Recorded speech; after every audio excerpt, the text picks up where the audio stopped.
नमस्कार। आज का हमारा विषय है संचार में श्रवण यानी कि लिसनिंग इन कम्युनिकेशन। लिसनिंग मतलब सुनना। संचार में श्रवण यानी लिसनिंग का महत्व। श्रवण संचार की मूलभूत प्रक्रिया है। बिना सुनने के संवाद अधूरा और प्रभावशील रहता है।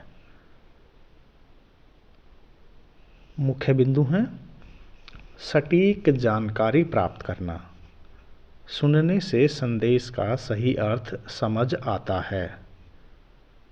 संबंध और विश्वास निर्माण, अच्छा श्रोता होने से रिश्ते मजबूत होते हैं।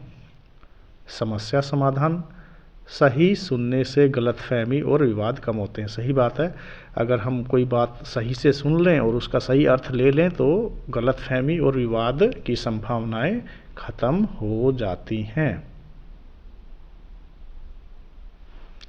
अगला है निर्णय लेने में मदद, यानी सुनने से हमें निर्णय लेने के लिए जो सूचना समझना वो आवश्यक है और निर्णय लेने में हमें मदद मिलती है। व्यक्तिगत और पेशेवर विकास, यानी कार्यस्थल और सामाजिक जीवन में सफलता प्राप्त करनी है तो सुनना बेहतर है। सामाजिक जागरूकता, समाज में सही जानकारी पहुंचाने में मदद मिलती है। उदाहरण से समझते हैं। शिक्षक द्वारा कक्षा में समझाई गई जानकारी ध्यान से सुनने पर छात्र सही उत्तर दे पाते हैं। सही बात है, अगर स्टूडेंट सही से सुनेंगे तो सही से जवाब दे पाएंगे। इसी तरह से दूसरे उदाहरण में समझते हैं कि मीटिंग में सहयोगियों की बातें ध्यान से सुनना बेहतर निर्णय लेने में मदद करता है। यानी कि मीटिंग में अपने सहयोगियों की जो बातें हैं वो हमें ध्यान से सुनेंगे तो अच्छा निर्णय हम ले पाएंगे। अब बात करते हैं अगले बिंदु पे कि ये जो लिसनिंग है ये प्रोसेस क्या है, प्रक्रिया क्या है। श्रवण केवल कान से सुनना नहीं बल्कि समझना और प्रतिक्रिया देना भी है। श्रवण केवल कान से सुनना नहीं बल्कि समझना और प्रतिक्रिया देना भी है। तो इसके चरण हैं: सक्रिय ध्यान यानी एक्टिव अटेंशन, पूरी तरह ध्यान केंद्रित करना। नंबर 2, समझना यानी अंडरस्टैंडिंग, संदेश का अर्थ और उद्देश्य समझना।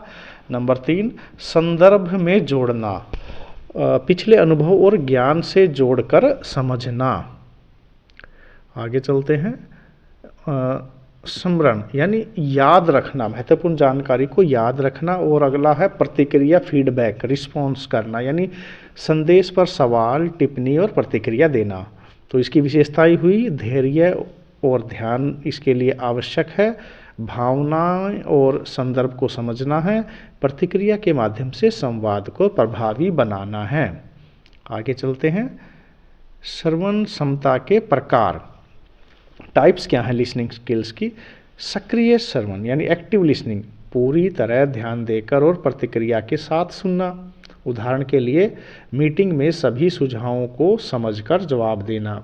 नंबर 2, सहानुभूतिपूर्वक श्रवण, श्रोता की भावनाओं और अनुभव को समझना। उदाहरण के लिए मित्र की समस्या को ध्यान से सुनना। आलोचनात्मक श्रवण, सूचना की सटीकता और महत्व पर ध्यान देना।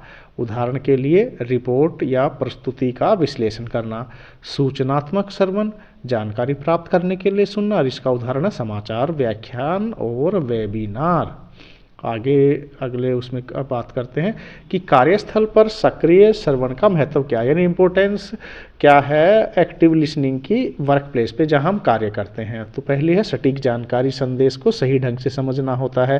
टीम वर्क, सहयोगियों के विचार और सुझावों को समझना होता है। सही निर्णय, मीटिंग और प्रोजेक्ट पर सही निर्णय लेना। समस्या समाधान, कर्मचारियों और प्रबंधन के बीच संवाद सुधारना। सकारात्मक वातावरण, कार्यस्थल पर भरोसा और सम्मान बढ़ाना। प्रभावी नेतृत्व, नेतृत्वकर्ता को टीम की ज़रूरतें समझने में मदद करना। इस तरह जो काम करने के जगह है वहाँ पे सुनने का महत्व है। उदाहरण है कि प्रोजेक्ट मीटिंग में सभी की बात ध्यान से सुनकर योजना बना सकते हैं और ग्राहक की मांग सुनकर उचित समाधान दे सकते हैं। अब कोई ना कोई बाधा भी होती है, तो श्रवण में बाधाएं क्या आती हैं, बैरियर्स क्या होते हैं, भाषाई बाधा, शब्द या भाषा की समझ में कठिनाई, ये एक बाधा है।